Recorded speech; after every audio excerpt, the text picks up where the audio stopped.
It really depends on the person, I would say. Some people, as I said, it works really well for. People who are practical, they want to get a head start, and I guess have a level of maturity that will be appropriate to go into the workplace. You're not treated any differently than other members of staff. They don't treat you as, I don't know, a child or anything. So I guess having a certain level of maturity is required, but isn't excessive, I guess. It really just depends on the person. What else was I going to say that I thought at the time? I guess knowing that it was a 5-year qualification, 5 years as opposed to like 4 years at university, whereas at the end of university I could decide to do something different. Whereas I guess if I stayed on this track, then I guess I thought I would almost be stuck being an accountant for the rest of my life, which is definitely not the case. The amount of CAs that go into business and go into other business roles is incredible. It's not a case of you'll just be sitting doing numbers every day. If you don't want to, you can have a varied career, I would say. Yeah, I would definitely recommend it. I mean, I qualified at the age of 23. So yeah, you just get that head start, I would say. I would definitely recommend an apprenticeship.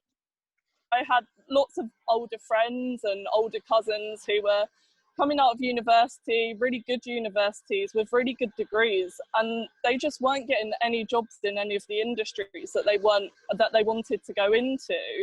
It was a very competitive graduate job market, and it really was a struggle. And I'd seen them pay so much money and put so much effort in to not get the jobs that they wanted to get in the end. So that's when I thought I'd start to have a look around and see what other options there were.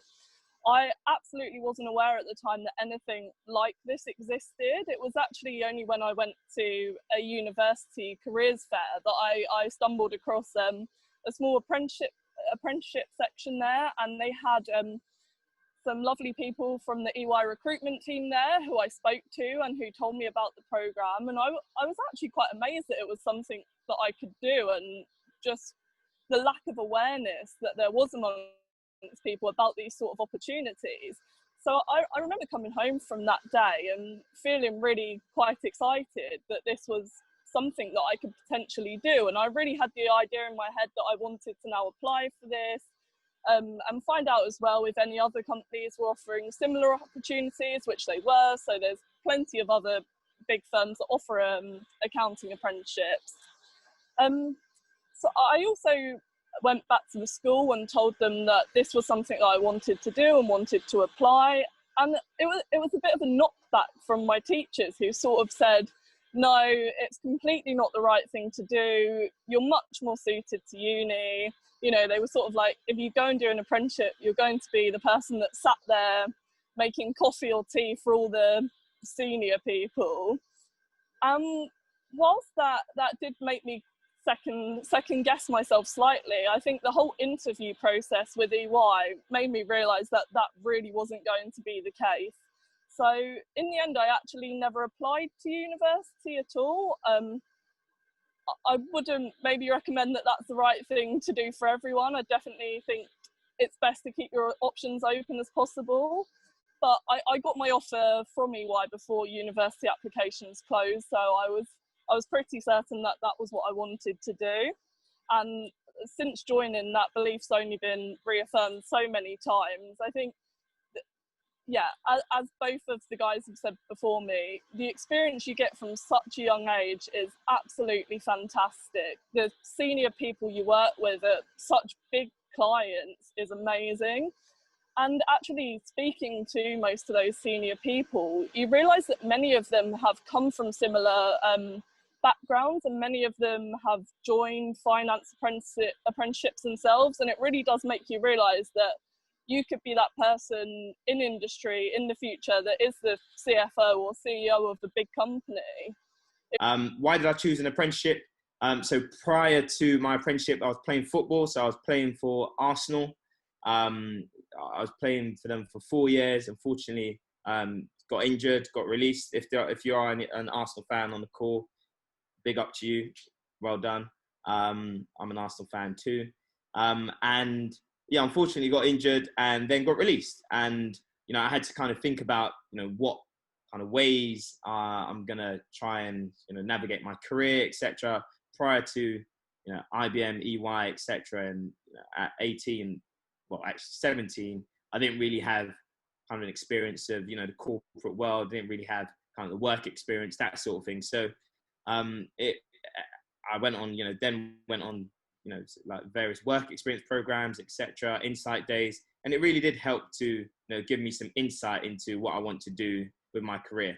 But again, when I joined EY, prior to it, I was just like, what do they do here? What is corporate finance? What is advisory? What is accounting? That sort of thing. So, I mean, if you don't have a clue at this present time, it's okay. But it's really important for you to go out there, to do your research, to understand, to talk to people as well.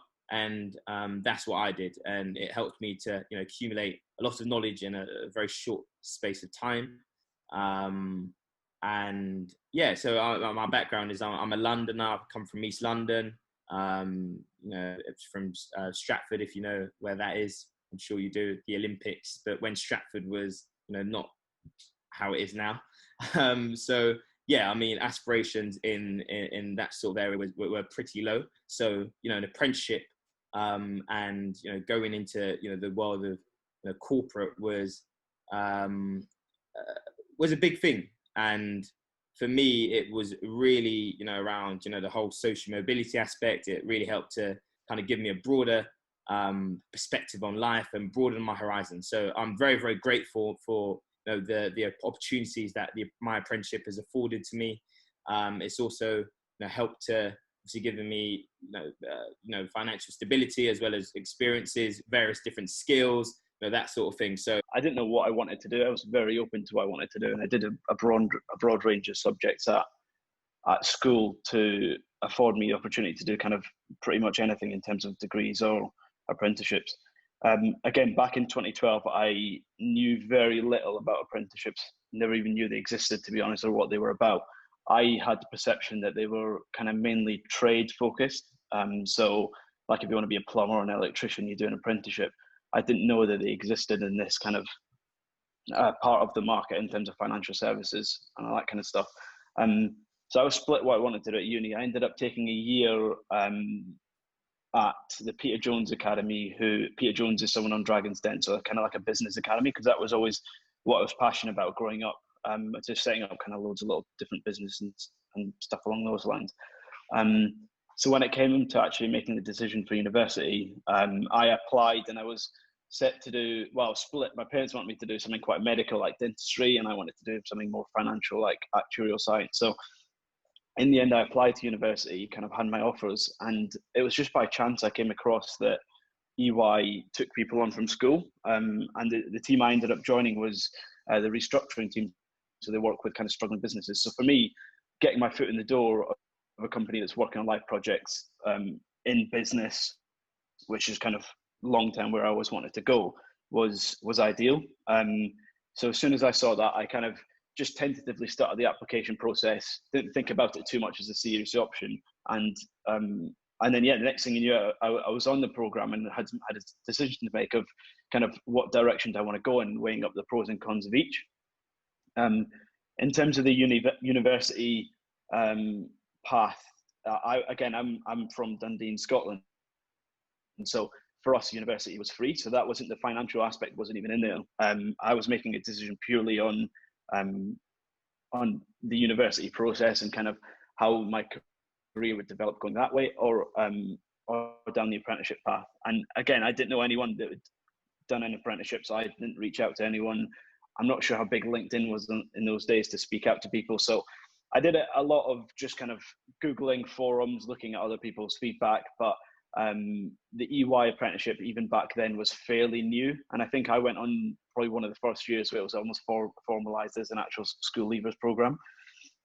In the end, I decided to go for EY because it was the role that I wanted to do after uni, but just starting from day one. So I thought, if I can kind of get my foot in the door, learn everything there is to know about this, and at the same time, the big pro for me, and again for my parents, I guess, on making the decision, was that there is a formal qualification behind that, and that makes such a difference when it comes to moving on to different things. So some of the things I wish I'd known is definitely when people say, you know, you get the experience, you get the pay, that they really are, that really is true. So I'm in the same year as Jade, that I'm about to qualify in December.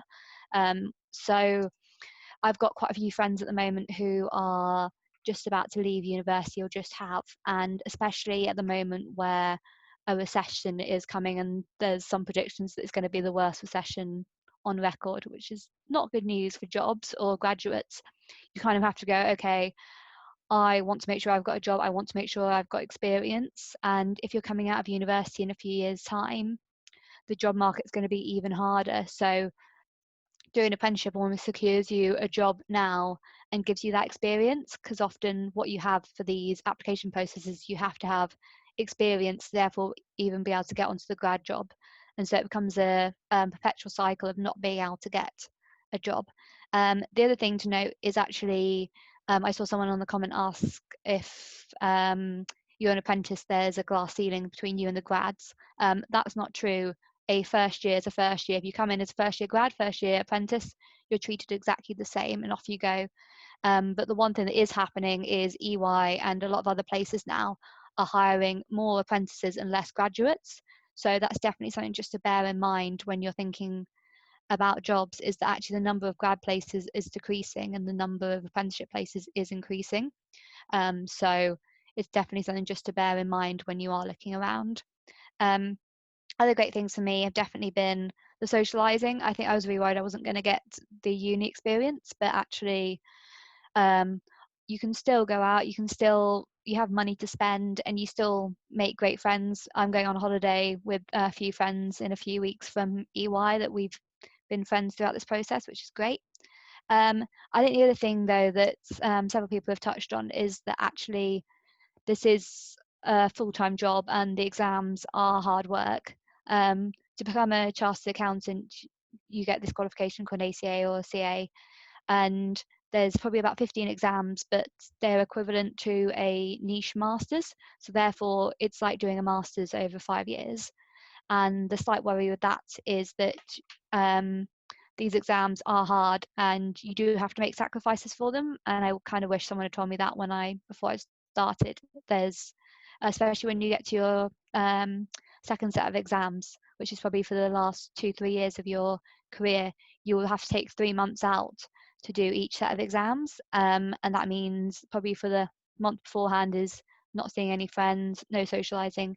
And that can be at times when your friends are living up over the summer. So I would just like to add is just having that sort of open communication with your schools as well. Just keep it open with them. Let them know what you're planning to do. I mean, I think we've come a long way since back when quite a few of us, when we applied back in 2013, 2014, where apprenticeships weren't that known, and where we faced a lot of challenges from our teachers trying to put us off from applying to apprenticeships, whereas now there's a lot more encouragements from schools, from the government, trying to promote apprenticeship programs.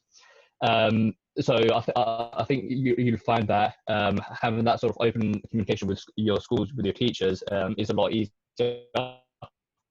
especially as we're going into, and I think Rosalind mentioned it previously about as we hit this major recession that we're going into, there's a lot more initiatives out there that government have launched to help and promote apprenticeships in the workplace, with a number of skills help schemes aimed at employers and employees to opt for.